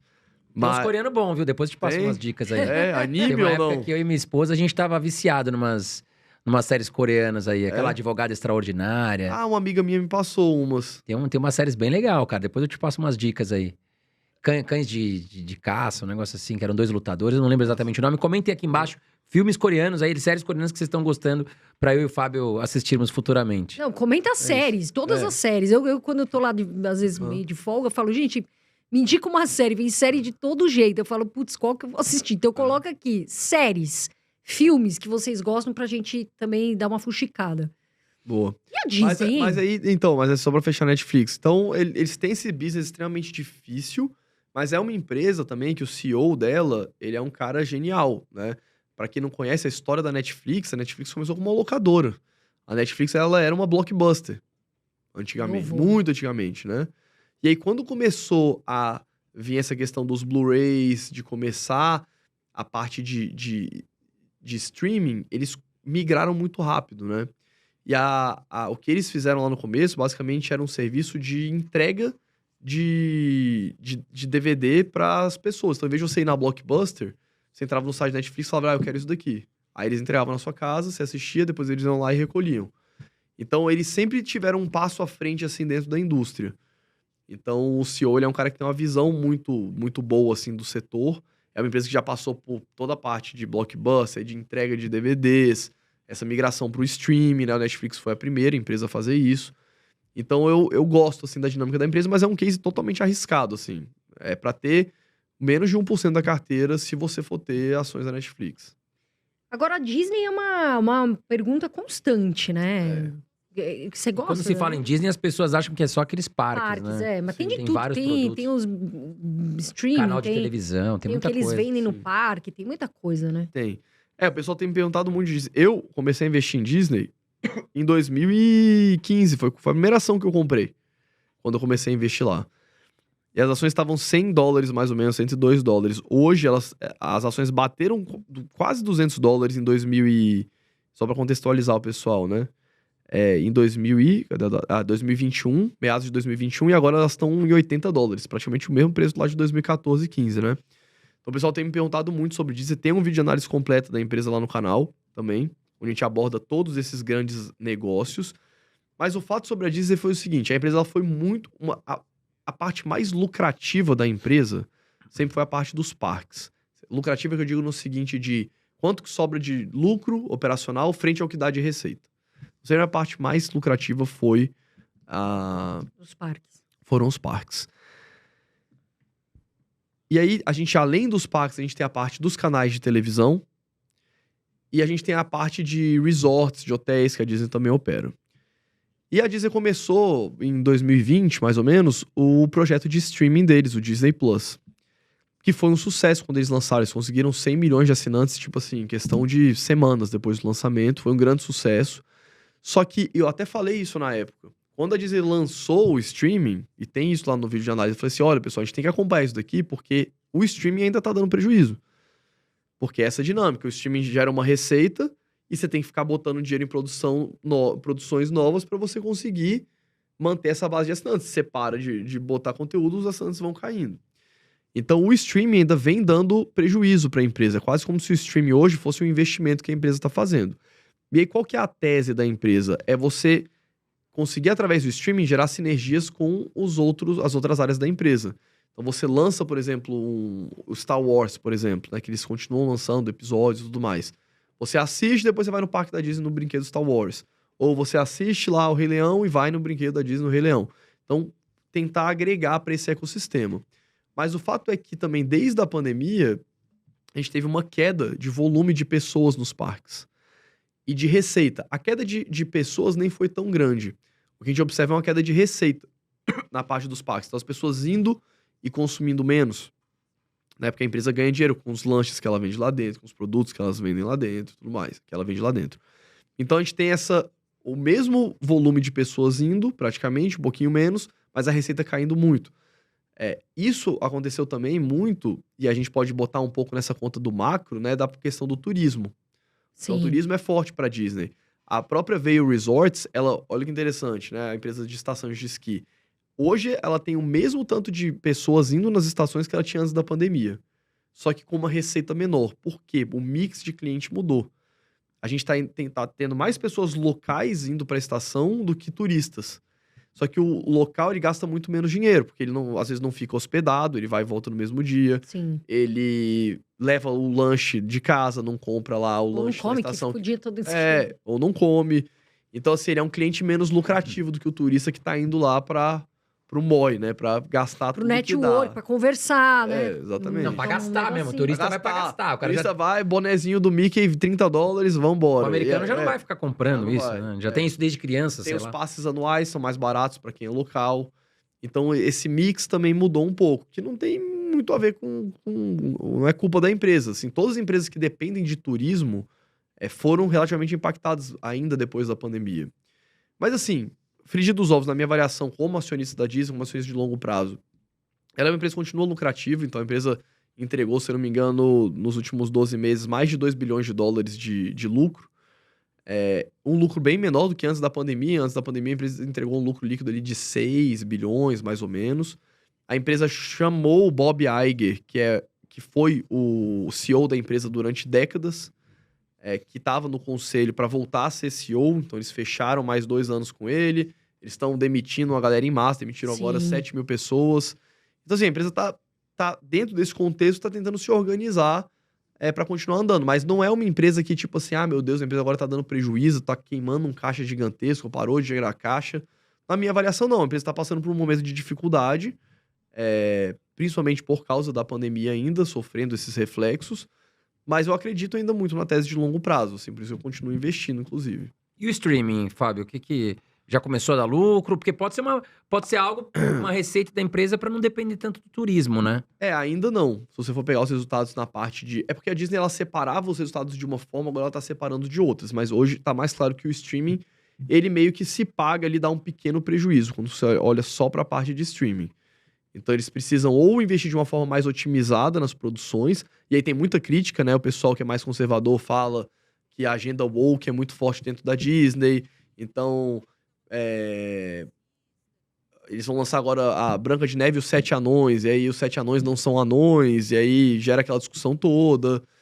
Então, assim, tem um pouco desse movimento forte de quem é conservador, meio que contra essas produções mais progressistas, mais woke da Disney. Isso pode impactar diretamente na receita da empresa, né? Porque às vezes a empresa tenta agradar um público que é mais progressista e acaba perdendo o público que é conservador. Conservador, né? que é a maioria, né? Então é um ponto também, mas eu não sei até que ponto isso é relevante, é difícil a gente conseguir avaliar o quanto que isso está impactando nos resultados, mas é uma dinâmica que a empresa vai ter que lidar também daqui para frente, porque isso gera muita publicidade, assim, às vezes positiva, às vezes negativa, né? Gasta, né? Uma publicidade que é cara também, né? E às vezes gasta mais do que o previsto e um retorno menor, né? Agora, a pessoa que quer dividendo, que é o grande chamariz aí do pessoal. Que empresas que hoje você acha que pagam bons dividendos? Tá. A gente tem 2 tipos de empresas de dividendos que eu acho que é importante distinguir.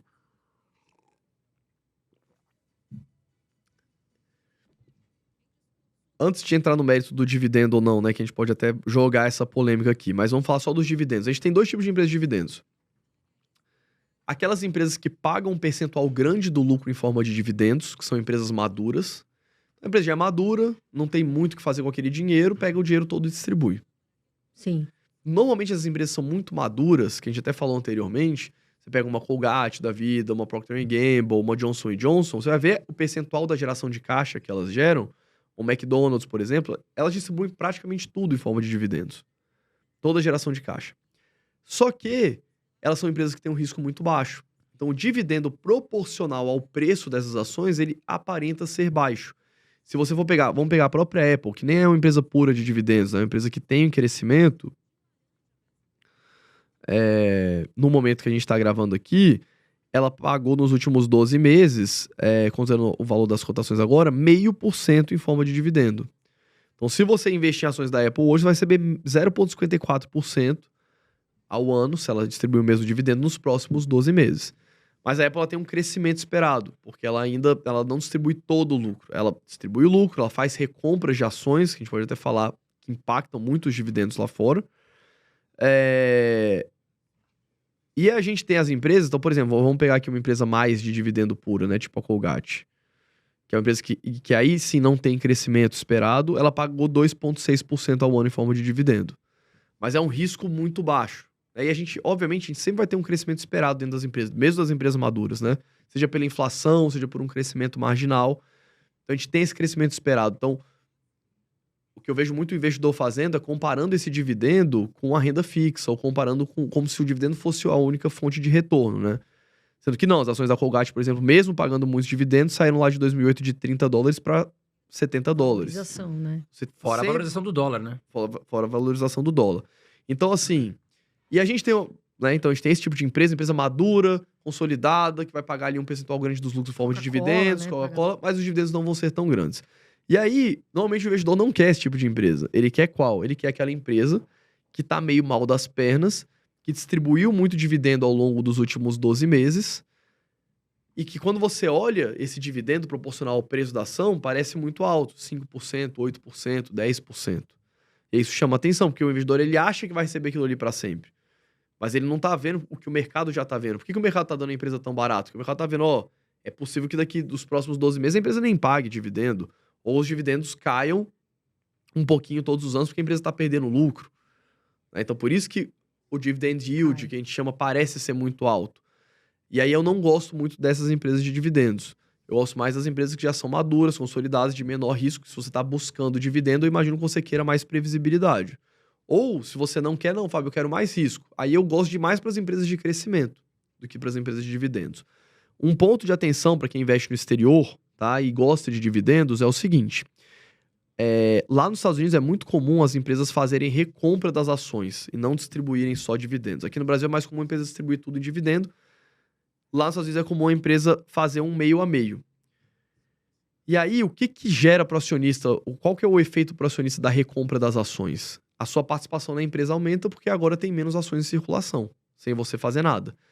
Então, considerando que a empresa vai pagar sempre o mesmo tanto de dividendo, imagina, se todo ano tem menos ação em circulação, você vai receber cada vez mais dividendo por ação. Sim. Então, um exemplo, McDonald's. McDonald's, se você olhar aqui, considerando o preço das ações hoje, de $276, O McDonald's pagou 2,2% de dividendos nos últimos 12 meses. Só que o McDonald's ele tem a tradição de pegar metade da geração de caixa e distribuir em dividendo e a outra metade recomprar. Então, provavelmente, no ano que vem, se o McDonald's tiver o mesmo lucro que ele teve, o seu dividendo ele vai crescer ali mais ou menos 50% do que você recebeu esse ano. Então, você tem um crescimento exponencial do dividendo em si. Que, olhando hoje, parece um dividendo pequeno, mas daqui 5, 10 anos, por causa das recompras que as empresas estão fazendo, esse dividendo vai crescendo exponencialmente, junto com as cotações, né? Então, o McDonald's mesmo saiu de $100 lá em 2014 para $276 agora. Então, é importante o investidor saber dessa dinâmica da recompra, que é um dividendo invisível, né? Você está recebendo, não está caindo na sua conta, mas se você está recebendo, porque ano que vem você vai receber mais, porque tem menos ações em circulação. McDonald's, Eu ia falar nisso. Puxando o gatilho do McDonald's, que é uma empresa muito conhecida. Aliás, é legal a gente frisar aqui que a ação custa $276. Tem gente que vai falar, meu Deus, então não dá pra mim mesmo. Bolsa americana é só pra rico. Mas, na verdade, você pode investir $1, né? Fábio, você pode comprar $1. Você pode comprar um pedacinho daquela ação, tá? São frações, então, não. Você não precisa comprar necessariamente uma ação inteira, Você né? não precisa comprar uma ação inteira, você pode comprar frações, $1, $2, $3. Mas vamos colocar no mesmo cenário ações e a empresa, no caso, McDonald's e Burger King, que negociam ações nos Estados Unidos. Você que é um cara que tem muito conhecimento assim, do balanço das empresas, das atividades e serviços. O que você tem a dizer? Poxa, hoje, é claro, as pessoas têm preferência, acho que a maioria dizer McDonald's aqui, mas pelo lanche. Mas em si, a empresa, o que você acha? É porque o McDonald's, quando você compra ações do McDonald's, você tá... É uma dinâmica... Vou fazer um paralelo aqui, tá? A Coca-Cola nos Estados Unidos tem duas Coca-Colas. Tem a KO, a Coca-Cola Company, e a gente tem a Coke, que é a engarrafadora. São dois business diferentes. A engarrafadora, ela pega a fórmula da Coca, faz a Coca-Cola e distribui. A Coke é a maior engarrafadora da Coca-Cola do mundo, mas se você for pegar aqui no Brasil, provavelmente na sua cidade deve ter alguma fábrica da Coca-Cola, né? Aqui em Brasília não, a gente tá em São Paulo, mas lá em Brasília onde eu moro, tem uma fábrica da Coca-Cola que é de uma empresa local, não é nem da Coke, nem da Coca-Cola, que faz a distribuição. Então são business diferentes, tá? O que eu vejo no caso do Burger King? Você não tem a opção de investir na matriz Burger King. As opções que a gente tem são de ações das franquias. Então, normalmente, quando você investe em ações da Burger King, você está se expondo à parte das franquias. O McDonald's, ele fez um modelo, uma migração distinta. Tem vídeo de análise do McDonald's lá no meu canal também. O que o McDonald's fez nos últimos 10 anos, vamos botar assim, se a gente voltar 10 anos atrás, mais ou menos metade das lojas do McDonald's eram lojas próprias e a outra metade das lojas eram franquias. O que eles foram fazendo? Eles foram eliminando as franquias e transformando as lojas próprias todas em franquias. Hoje, mais ou menos só 5% das lojas do McDonald's são do McDonald's de fato. O resto tudo são franquias. Então, o que isso faz? O modelo de negócio da empresa, ele fica muito mais lucrativo. E basicamente o que o McDonald's faz hoje é auxiliar as pessoas a abrirem franquias. Muitas vezes ele compra o imóvel e aluga o imóvel para o franqueado, que também é uma fonte expressiva de receita do McDonald's. Ele ganha mais dinheiro com os aluguéis do que com os royalties dos lanches. Porque a matriz do McDonald's, ela ganha dinheiro como? Ela ganha com o aluguel dos imóveis, que ela compra e aluga para os franqueados. Não são todos, mas mais de 50% são imóveis do McDonald's. E a gente tem, ao mesmo tempo, ela recebendo 7% das vendas dos lanches das lojas. Assim, são as duas principais fontes de receita. Então, ela não opera as lojas próprias. E eu gosto bastante desse modelo, porque é um modelo que, se você olhar, a receita do McDonald's caiu nos últimos anos, porque agora ela não tem mais loja própria, mas o lucro dela aumentou muito, porque agora ela recebe só os royalties e os aluguéis. Então é um modelo que eu acho bem interessante, assim. Eu gosto bastante do McDonald's por causa disso. Ela tirou do colo as despesas também, né? Tirou pro franqueado. É. E ainda recebe. Fala muito naquele filme Fome de Poder, se eu não me engano, né? Que conta a história do McDonald's. E eu lembro que numa passagem, os caras tinham muita dificuldade em manter a padronização das lojas, né? Então, às vezes, o cara chegava pra visitar uma loja, que na época falava que era o, digamos, o CEO. Pô, o cara tava vendendo frango frito, vendendo outros produtos, vendendo banana, que não tinha nada a ver com o McDonald's. E aí, uma das formas deles eliminarem isso foi, eu vou te alugar o imóvel E, enfim, dependendo, vou te amarrar num contrato que se você não seguir as normas, você tá fora, eu coloco outra pessoa ali. Então é um case bem interessante. E eu acho que é interessante quando eles focam nesse modelo de não ter franquias e ajudar os franqueados, fica mais fácil porque eles têm um database gigantesco de consumo de todos os produtos de todas as lojas. Então, o McDonald's ele tá sempre ativamente buscando localmente sempre entregar as informações mais importantes e os produtos mais importantes, né? Sim. Para cada uma das lojas, considerando a região, considerando o país. Então, hoje o business no McDonald's é muito mais esse, de levar clientes para as lojas dos franqueados, ajudar os franqueados a terem a melhor receita, a melhor margem possível e ela receber parte disso. É por isso que eu gosto bastante. Agora, falando sobre o segmento imobiliário. Como aqui no Brasil tá muito na moda os fundos imobiliários, a gente saiu de 100 mil investidores em 2018 para 2 milhões e 200 mil agora em 2023. E muitas pessoas não sabem, mas a gente pode investir em imóveis nos Estados Unidos, né? Fábio, eu queria que você explicasse como isso funciona, como é que é o processo, qual é a melhor opção para começar. Uma coisa que é inegável é que o brasileiro, ele é viciado em investir em imóvel. Então, ou você conhece alguém que tem um imóvel, ou você conhece alguém que quer juntar dinheiro para ter um imóvel. Seja para morar, seja para você alugar, enfim. Então, o brasileiro, de uma forma geral, gosta de investir em imóveis. E faz todo sentido, né? Eu gosto de dizer que os imóveis, eles são um pedágio para nossa sociedade existir. Porque eu tenho um e-book de REITs, que eu até faço essa analogia no começo. Se tivesse um alienígena chegando na Terra hoje, a primeira coisa que ele ia ver são os imóveis, porque é o que entrega a nossa civilização, né? Sim. Se for na savana, na África, você vai ver só um bando de bicho no mato. O ser humano, ele desenvolveu. A nossa sociedade, ela é toda dentro de imóveis. Então aqui a gente tá gravando um podcast no imóvel comercial, que é onde as empresas moram. Tem os imóveis residenciais, que é onde as pessoas moram. A gente tem os shoppings, que é onde as pessoas vão para consumir serviços ou produtos. A gente tem lojas de varejo na rua. Nos Estados Unidos a gente tem outros tipos de imóveis, tipo imóveis de data center, que é onde estão os computadores. Muito, inclusive. Que é onde estão os computadores que estão transmitindo todas as informações. A pessoa tá dando play lá no YouTube na casa dela, no celular. Essa informação tá saindo do servidor que o Google aluga, vai através de uma empresa de telecomunicação até a casa da pessoa. Então, para nossa sociedade existir, a gente precisa dos imóveis. E o que eu acho interessante, porque eu acho que é um pedágio, porque independente da empresa que seja, a empresa tal quebrou, ela quebrou porque o concorrente tá tomando o mercado, o concorrente vai lá e vai alugar o espaço que ela tava. Então, eu gosto dessa lógica de você estar sempre ganhando uma renda independente do que esteja acontecendo. Dito isso, a gente tem a opção de investir nos imóveis lá nos Estados Unidos também, através dos veículos que a gente chama de REITs, que são parecidos com fundos imobiliários, que vão investir em imóveis de diferentes setores, com, na maioria dos casos, o objetivo de ter bons imóveis em boas localizações, alugado para bons inquilinos, e distribuir os lucros ali trimestralmente, né? E se você pudesse citar como começar a investir em REITs, a gente começa por ETFs ou alguns REITs, os maiores. Você pode citar algumas opções para o público aqui? Eu faria... como é que eu auxilio lá os meus alunos a criarem as carteiras deles? Basicamente é assim. E os meus seguidores de uma forma geral. Mas é porque como é um assunto mais técnico, mais denso, às vezes eu não consigo passar de forma rápida. Mas vamos lá. Primeiro ponto. Eu acho que tem que seguir a mesma lógica das ações. ETFs, para você ter uma exposição genérica a praticamente todos os REITs. Lá nos Estados Unidos a gente tem dois tipos de REITs, igual a gente tem aqui no Brasil. Que no Brasil a gente tem FIIs de tijolo, que compram imóveis, e FIIs de recebíveis, que compram recebíveis de aluguéis de outros imóveis. Nos Estados Unidos, os REITs começaram na década de 70. Então a gente tem muito dado. E fato é que os REITs de hipotecas, que são os REITs de papel, eles performaram muito mal, muito pior do que os REITs de tijolo. Então faz sentido você excluir eles num primeiro momento. Como que a gente faz isso? A gente compra REITs, ETFs, que vão investir exclusivamente em REITs de tijolo. Nessa lógica, são os REITs que têm os imóveis mesmo. Eu gosto da dupla SCHH, que é um REIT da Schwab, que ele vai comprar todos os REITs de tijolo, tirando aqueles que são muito pequenos que não têm liquidez. Então ele vai ter ali mais ou menos 150, 160 REITs diferentes, ponderado pelo valor de mercado, e você vai ter o principal índice de REITs de tijolo com todos os segmentos. E o ETF vai te pagar os seus dividendos ali de 3 em 3 meses. Além do SCHH, que eu gosto de recomendar o pessoal ter ali mais ou menos 70%, 60% dessa estratégia nele, eu gosto de colocar o XLRE.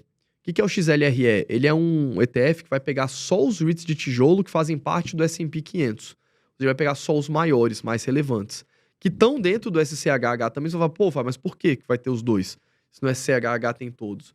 Porque você vai dar um peso maior para os REITs que são os maiores e mais relevantes. E aí, quando a gente fala de REIT picking, de escolher os REITs diretamente, eu gosto de ter a seguinte abordagem, que é a seguinte. Eu gosto sempre assim, de ir aprimorando a minha estratégia com base em dados e em estudos que direcionam a gente para algum lugar. Eu acho que só fazendo um parênteses aqui, né?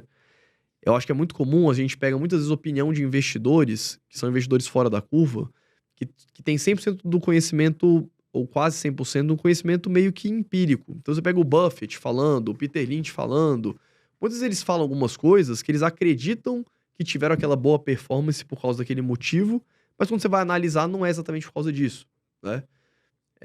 Eu gosto de tomar as minhas decisões baseadas em estudos. Então, olha, os estudos dizem isso com método científico, com análise de dados. Eu confio mais nisso do que alguém falou tal coisa, ou alguém que é muito bem sucedido em investimentos falou. Eu nunca sei se o resultado da pessoa foi por causa daquilo mesmo ou se foi por um outro motivo, né? Já nos estudos, a gente tem essa relação de causalidade mais evidente. E aí, o que a gente vê nos REITs? Alguns estudos mostram que tem alguns fatores que fizeram os REITs performar melhor do que outros no longo prazo. Isso vale um pouco para FIIs também, principalmente o primeiro, que é o setor. O que a gente observa, quando o setor vai muito bem, todos os REITs que estão ali dentro vão bem. Porque se for para pensar, até nos fundos imobiliários, se for pegar fundo imobiliário de logística, nos últimos 10 anos, quase todos performaram muito bem. Porque teve um crescimento muito grande do e-commerce, uma demanda muito grande por esse tipo de imóvel, uma oferta baixa, então os imóveis valorizaram, os aluguéis valorizaram, teve a construção de novos imóveis, então isso tudo fez os FIIs de logística serem o segmento que mais se rentabilizaram nos últimos 10 anos. Nos Estados Unidos a mesma coisa. Os REITs de logística, industriais, foram os que melhor performaram. E aí quando o segmento vai bem, todo mundo vai bem, porque todos os REITs vão ter muitos imóveis, às vezes em muitas regiões, então acaba que não tem aquela diferença específica da localização. Então, quando o segmento vai bem no REIT, a gente vê que os REITs todos que estão ali dentro vão bem. É importante ter essa informação, mas eu não tomo decisão em cima dela, porque você vai falar assim, tá, Fábio, como é que eu vou saber quais são os setores que vão performar bem nos próximos 10, 20 anos? Difícil saber. Mas o que eu gosto de saber? Eu quero saber, esses REITs aqui estão se valorizando muito mais por causa do setor do que por qualquer coisa que tenha acontecido. Ou às vezes um outro setor vai mal, muito mais também por causa do setor do que de fato alguma coisa esteja acontecendo ali dentro. Então eu uso essa primeira informação só para ter o conhecimento e entender por que minha carteira está indo daquele jeito. Segundo fator é o tamanho. Aí eu uso um filtro. O que os estudos mostram? Que os REITs muito pequenos, com menos de 2 bi de valor de mercado, eles tiveram uma performance pior. Na verdade, o estudo mostra o seguinte, os REITs que estão no meio do caminho, que não são nem os muito grandes e nem os minúsculos, foram os que performaram melhor. Então, o que eu gosto de fazer eu passo um filtro, tiro os que são muito gigantescos, até porque eles são mais difíceis de analisar, tiro os que são muito minúsculos, são os que têm menos de 2 bi de valor de mercado, e começo olhando esses daqui. E como que eu faço? Eu pego o índice todo de REIT e pego por segmento. Eu quero montar minha carteira de logística. Vou olhar os REITs de logística, vou tirar os que são muito grandes, tiro os minúsculos, vou olhar os que estão ali no meio. E aí o outro filtro que eu uso também, que os estudos mostram, é que os REITs menos endividados tiveram uma performance melhor no longo prazo. Então aí o segundo filtro que eu passo é de endividamento. Os REITs muito endividados eu tiro e fico só com os menos endividados. Desses que sobraram, como que eu vou montar minha carteira? Eu vou tentar comprar a maior quantidade de bons REITs que estejam me dando diversificação por localização, por tipologia de imóvel e por tipologia de inquilino. Às vezes lá nos Estados Unidos é muito comum, esse REIT aqui só tem imóvel na Califórnia, ou esse REIT aqui só tem na região do Sunbelt, que é ali no sul dos Estados Unidos, que vai ali da Flórida, Texas e Califórnia. Tem outros REITs que estão mais na região do Nordeste, lá Nova York, Boston. Então o que eu tento fazer é fazer uma composição que me dê uma exposição geográfica praticamente nacional.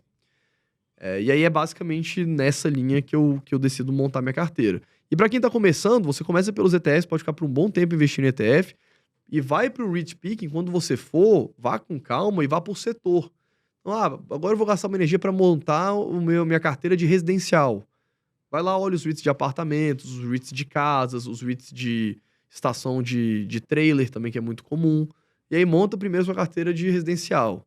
Aí depois, agora eu vou para logística. Não vai querer sair comprando tudo, né? Senão a carteira acaba ficando uma bagunça. Então eu orientaria assim nesse sentido. Hoje, seu patrimônio, quanto você tem lá fora? Mais ou menos uns 40%. Sim. E aí aqui no Brasil, você você investe em fundo imobiliário e segue a mesma ideia de, por exemplo, tijolo, prefere tijolo, setor galpão? Sim. O que eu gostaria de ter mais lá nos Estados Unidos, mas é porque, peculiarmente, como eu comecei muito antes aqui no Brasil, e eu comecei lá nos Estados Unidos só em 2015, eu fui sempre aumentando minha posição lá. Então, de 2015 pra cá, eu invisto mais nos Estados Unidos do que aqui no Brasil. Mas a minha ideia é chegar ali em 50%, talvez até 60% lá fora. Falando em Bolsa Brasil, Fabão, a gente que prometeu aqui falar ainda nesse podcast um pouquinho sobre o Brasil. Se você pudesse falar 3 ações que você não tira da cara... Eu lembro desse seguidor, sempre que eu vou fazer essa pergunta. Outro dia no chat aqui eu li uma mensagem assim. André, pergunta pro convidado quais 3 ações que ele não tira da carteira até 2100. 2100 tá muito longe. Mas, beleza. Fábio, 3 ações que você fala, putz, não pretendo tirar da carteira. Aqui no Brasil. Até 2100. Todas, né? Na minha carteira. Mas pra falar 3, assim, que eu gosto bastante, eu até tenho um vídeo lá no meu canal que é um dos primeiros vídeos que eu fiz, que era top 3 ações que todo holder deve ter, né? E aí, na época, eu falei de Ambev. Eu gosto muito de Ambev. Eu falei de Itaú. E eu falei de Engie. Foram as 3, né? Se tivesse que escolher só 3. Talvez fosse colocar uma 4ª, eu colocaria VEG também. Itaú porque o setor financeiro ele é basicamente o motor da economia, né? Ambev porque ela vai continuar do jeito que ela tá por mais 200, 300 anos. Por mais que ela não seja uma empresa de crescimento. Engie é uma empresa que está num setor extremamente perene, uma empresa bem administrada, tem boas usinas, bons projetos, boas concessões, então não deve mudar nada, não sei pelos próximos 100 anos, mas pelos próximos 20 anos não deve ter nenhuma grande surpresa. E a VEG é a líder absoluta no que ela faz, na venda de motores, uma empresa que vem expandindo bastante, então é uma empresa que eu também ficaria muito tranquilo, assim. Agora, a Ambev, eu tava num churrasco esses dias aí, um grande amigo meu faz alguns projetos ligados à Ambev também, ele me confidenciou uma questão, já noticiaram em alguns canais, de que a Ambev, ela tá partindo para um outro segmento também, que é a de distribuição. Porque, por exemplo, a Ambev ela já tem uma logística muito boa, ela vai levar as bebidas lá para tal lugar, para um mercado XYZ. Mas esse caminhão ele tem espaço vago em alguns momentos. Então ele vai colocar ali dentro outras coisas. Sei lá, produtos de limpeza, outros produtos específicos para entregar ali. Então ela vai virar uma empresa distribuidora também de produtos. É isso que ele estava comentando, que pode aumentar as receitas da Ambev aí para um futuro próximo. Não sei exatamente como é que tá o projeto, mas... A gente costuma chamar esse tipo de característica de opcionalidade, né? Então, por exemplo, quando o Steve Jobs lançou o iPod, lá em 2001, ninguém imaginava que aquele iPod branco quadrado ia evoluindo até um dia meio que virar o iPhone, né? Que eles simplesmente pegaram o iPod Touch e transformaram lá no iPhone. Então, muitas vezes, todas as empresas elas têm essas várias possibilidades de várias linhas de negócio que a gente nem imagina hoje. Ou o AirPod, que gera, se eu não me engano, hoje o AirPod ele gera mais ou menos uns 30 bi de receita para a Apple. Aí você imagina lá atrás, 10 anos atrás, ninguém imaginava que a Apple ia criar o AirPod, um fone de ouvido Bluetooth, que ia gerar uma receita maior do que várias Big Techs. Só ele. Então, é uma possibilidade, mas eu acho que a grande questão é que talvez isso seja marginal ou um resultado muito grande muito lá no futuro. Exato. Eu vejo hoje na Ambev que, assim, ela é consolidada no Brasil e as pessoas falam muito assim, pô, mas a Ambev tá de lado desde 2010, a ação não sai de lado e tal. E o que aconteceu basicamente foi o seguinte, a Argentina era 30% do EBITDA da Ambev. E hoje a Argentina tá passando por aí hiperinflação e esses 30% viraram 7%. Então, assim, toda empresa que opera forte na Argentina sofreu muito. Vamos ver agora, né, com a eleição do Milei, como é que as coisas vão andar lá. Mas a Argentina recuperando, a Ambev tem uma boa chance de voltar a ter um resultado muito grande lá na Argentina. Aqui no Brasil, o que aconteceu basicamente foi a Ambev tendo uma pressão de margem. Ela continua vendendo mais cerveja, ela é líder absoluta, né, com mais de 60% de market share. Mas com a Heineken entrando aqui no Brasil de uma forma mais agressiva, a Ambev acabou perdendo margem, né? Teve que diminuir o preço das cervejas, ter menos margem de resultado por causa da política, da estratégia da Heineken. Então, assim, essa é a dinâmica atual da empresa. Então, para ficar por 100 anos, me parece uma coisa bastante razoável, assim. Porque o que eu vejo, assim, é que as pessoas, elas, muitas vezes, tem que tomar cuidado, né? A pessoa só quer ação de crescimento. Só que a ação de crescimento, normalmente, quando o mercado vai mal, elas caem muito mais do que a média do mercado. Então é importante você ter algumas ações na sua carteira que vão segurar. Quando o mercado estiver disparando, elas vão subir, mas vão subir pouco, subir menos que o mercado. Mas quando o mercado desabar, elas também vão segurar ali a sua carteira, né? A VEG é um exemplo típico, que na pandemia foi a única ali que ficou no verdinho, né? É uma empresa muito resiliente. Agora chegamos no momento do ping-pong. Fábio Holder, que já participou aqui com a gente. Bom, o nosso ping-pong de hoje é patrocinado pela Wen Produções, do nosso amigo Will, que é o nosso estúdio aqui de podcast que a gente grava. Então, se vocês têm interesse em gravar num podcast assim bacana, tá certo? Vai ficar aqui embaixo o contato da Wen Produções aqui do nosso estúdio. Vamos lá, Carol, você apresenta o ping-pong hoje? Vamos lá. O Fábio já conhece, é papum, né? Papum. A pergunta a primeira já é Biden ou Trump? Trump, 10 vezes. Google ou Meta? Google. Nvidia ou Microsoft? Essa é difícil, mas eu diria Microsoft. Bezos ou Musk? O Elon Musk, com certeza. O Musk ou Zuckerberg? Musk. Twitter ou Threads? Twitter. Falar nisso, Threads não pegou muito, né? Morreu. Não, Se não deletar, rolou. uma pergunta rapidinho, se deletar ele cai o Instagram? É verdade isso ou não? Não sei. Falaram, O meu tá essa lá, é uma não questão, vou nem é uma mexer. pergunta. Comenta aqui se é verdade isso aí, pessoal. Amazon ou Disney? Acho que é Amazon. Coca-Cola ou Pepsi? Coca-Cola. McDonald's ou Burger King? McDonald's. E Red Bull e Monster. Aliás, a Red Bull tem ações? Não. Não tem, né? Mas pra tomar, o que você prefere? Pra tomar Red Bull. Eu sou fã de... Na verdade, assim, eu sou fã de Red Bull. Tomo bastante. Mas eu não, já tomei mais Monster. Mas hoje eu tomo um... Na minha academia, tem uma geladeirazinha que você pega De ali. graça, pega lá, né? Não, de graça não. Tem que pagar. Pagar Eu acho que eu sou A do consumidor... André tem até banana, maçã de Eu graça. sou consumidor número 1 lá. Todo dia eu vou lá e pego e o negócio tá sempre meio cheio. Eu falo, cara, só eu que compro o negócio aqui. Mas é aquele Rain. Não sei se vocês já viram. Eu não Eu conheço. não tomo Que energético. é um energético da empresa Monster. E é um energético muito bom, assim, que é mais pra pré-treino. Então ele tem BCAA, ele tem algumas coisas ali Ai, que legal. de pré-treino, coisas mais fracas, né? Não é o pré-treino raiz que você sai lá Sim. se mordendo. Mas eu tomo normalmente antes dos treinos. E a Monster, ela é uma empresa bem interessante, assim. Sei que a gente já tá fechando, mas só pra pegar esse... Claro. Foi a última pergunta? Foi.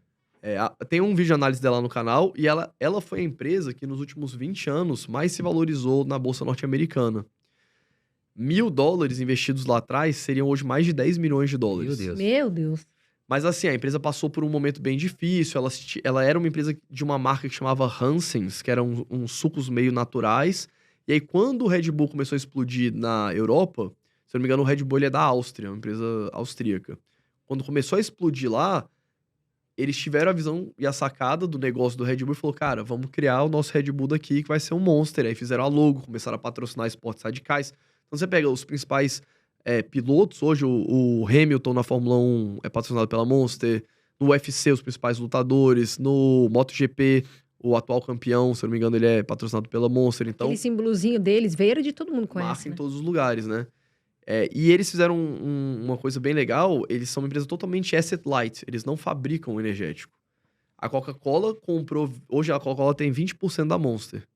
Então hoje toda a fabricação e distribuição da Monster, ou ela é feita pela própria Coca-Cola, que é acionista, ou por outros parceiros locais. A Coca-Cola hoje tem 30% das vendas dos Monsters são feitas através da Coca-Cola, e a Coca-Cola também é a principal acionista da empresa. Mas é bem interessante, porque diferente do Red Bull, que o Red Bull ele é bem estrito ali, né? Agora que eles começaram a lançar uns com sabor e tal, Sim. mas a Monster desde o começo já começou a abrir absurdamente o leque de produtos. Então a quantidade de Red Bulls a quantidade de energéticos é um energético mais barato, né? Porque a lata é maior. Então Variou a receita, né? a Coca-Cola distribui, então onde tem Coca-Cola normalmente vai ter Monster por causa da capilaridade da Coca-Cola. Então, assim, é uma empresa bem interessante. Que legal, Fábio. Bom, acho que foi isso, né, Carol? Bate-papo muito legal com o Fábio Holder aqui. Quero te agradecer, Fábio, mais uma vez presente aqui com a gente. Vai voltar mais vezes, tenho certeza. Né? Espero que volte. Só chamar que eu tô aqui. Veio lá de Brasília para o nosso podcast aqui em São Paulo. Só tenho a te agradecer. Fábio, onde nossos ouvintes, telespectadores aqui podem encontrar o Fábio Holder. Deixa aí a hora de fazer o seu merchan aqui com a nossa galera. Canal do Holder no YouTube, conteúdo mais raiz, tem live lá, os vídeos de 10, 20 minutos, tem os vídeos de análise de empresas lá, vários que a gente falou aqui. Só colocar canal do Holder, análise completa, vai ter lá um monte de empresa, e aí é 1 hora de análise falando sobre cada uma delas. E no meu Instagram, que eu posto conteúdos mais diários, fabio.holder. E posta Legal. lá foto de blogueiro, de esqui. Ele fala de esqui, porque ele esquia lá, e foto de blogueiro. Da minha parte... A gente dá umas blogueiradas lá. Eu vejo lá. Da minha parte, obrigada. Mais uma vez, você sabe que aqui é sua casa. Muito obrigada. E galera, obrigada por vocês estarem aqui. De verdade, esse conteúdo é totalmente pra vocês. A gente tem o maior prazer pra vocês investirem certo. Eu sempre falo, quem investe futuro agradece. Voa Brasil. Um beijo, fiquem com Deus. Valeu, galera. Até a próxima e continuem aqui sempre com a gente aqui no Irmãos Dias Podcast.